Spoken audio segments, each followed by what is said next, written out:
The production of 3.7 million pounds of sweet potato in America involves a combination of agricultural practices, favorable growing conditions, and the efforts of farmers across the country. Sweet potato is a nutritious root crop that contains significant amounts of fiber, beta-carotene, and vitamin C, particularly in varieties with highly colored roots. It is native to tropical areas including Central and South America. This crop thrives during summer's warm days and nights, which are required for optimal growth and root development. It can be stored for several months when cured properly and held under proper conditions, making it possible to market sweet potato through an extended period of time. That said, it's not a get-rich-quick crop since it requires significant commitments of capital, time, and management to make it profitable. Profitable production practices include using good seed stock or purchasing certified slips, selecting suitable soil, following good production practices, including fertility, irrigation, pest management, and careful harvesting, handling, curing, and storing of sweet potato roots. Pre-sprouting seed roots. Pre-sprouting seed roots prepares them for slip production and is similar to the root curing process done in the fall following harvest. It will shorten the amount of time required for slip production by approximately a week and increase the number of slips by 2 or 3 times compared to roots that are not pre-sprouted. This process should begin with sorting and culling out roots that will not be used for slip production. Eliminate roots that are cracked, show signs of rot, or those not the correct size or shape. Use seed roots that are between 1 inch and 3 inches in diameter. Pre-sprouting requires temperatures to be maintained between 24 degrees C and 29 degrees C, and relative humidity of 85% to 90%, with good air movement provided by a small fan. Pre-sprouting should be started 2 weeks to 4 weeks prior to seed roots being bedded up for slip production. Roots are pre-sprouted and ready for bedding when most roots have sprouts 1/4 inch in length. Following pre-sprouting, conventional producers can apply a fungicide to reduce potential disease problems. However, slips can be grown without fungicides for organic production or if labeled fungicides are not available. Wait, before we move on, if you're enjoying this video, make sure to share your love and support by giving it a big thumbs up and subscribing to our channel if you haven't already. Also, don't forget to hit the notification bell to stay updated of our future uploads. Now, without further ado, let's get back to our video. Preparing soil and transplanting. The production of sweet potatoes depends on good soil aeration. Good aeration is achieved by proper field selection and by bedding the field prior to transplanting. Incorporating pre-plant fertilizer and bedding up 2 weeks prior to planting allows the bed to settle before planting. The bed should be installed to provide an 8 to 10 inch rise in height after settling and transplanting. As for the type of soil, sweet potatoes grow well on a variety of soils, but excel on fine sandy loams with about 1% organic matter, good internal drainage, and a soil pH of 5.8 to 6.2. Ridging to promote optimum drainage is important during the later stages of growth and development, when storage roots of many cultivars are more susceptible to souring, that is, physiological breakdown due to oxygen depletion and excess carbon dioxide buildup associated with waterlogged soils. Early planting is an important factor responsible for high yields.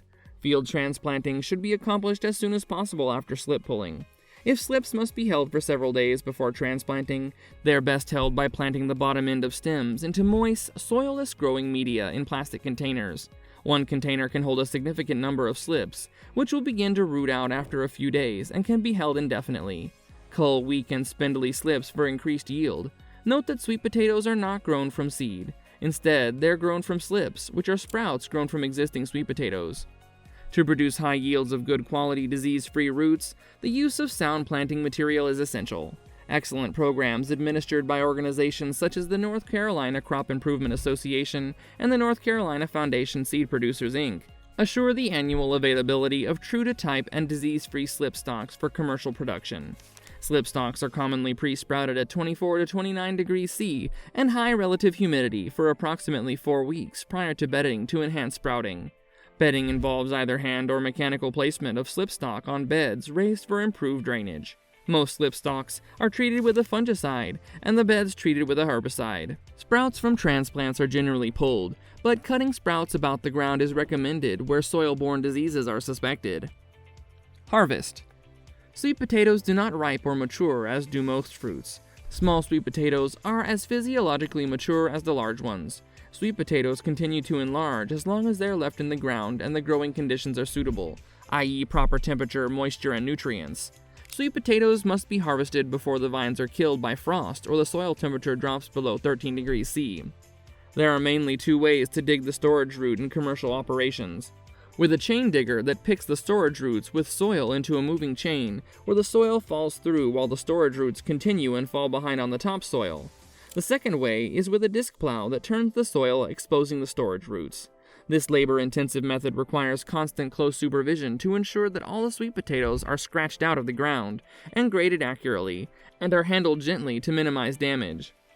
Riding harvesting aids are popular because they keep laborers together and take some of the drudgery out of their work, although they do little to reduce the total labor requirement. The roots are dug and elevated on a horizontal conveyor, where they're separated from their vines and graded by hand into appropriate containers. The crew uses gloves to minimize skinning. Containers. Containers are important in handling, proper curing, and storage of sweet potatoes to minimize handling and reduce injury. Containers used to harvest potatoes in the field are used in curing and storage. Bushel crates or plastic boxes are usually used. However, larger containers like plastic bin boxes are considered better options, since there's less potential for root damage with these containers. One advantage of plastic containers is effective cleaning and sanitizing before harvest, whereas wooden crates or baskets cannot be sanitized, resulting in higher potential for contamination by foodborne pathogens. Curing. Sweet potatoes to be stored for later marketing or for seed stock must be cured immediately after harvest to minimize storage losses.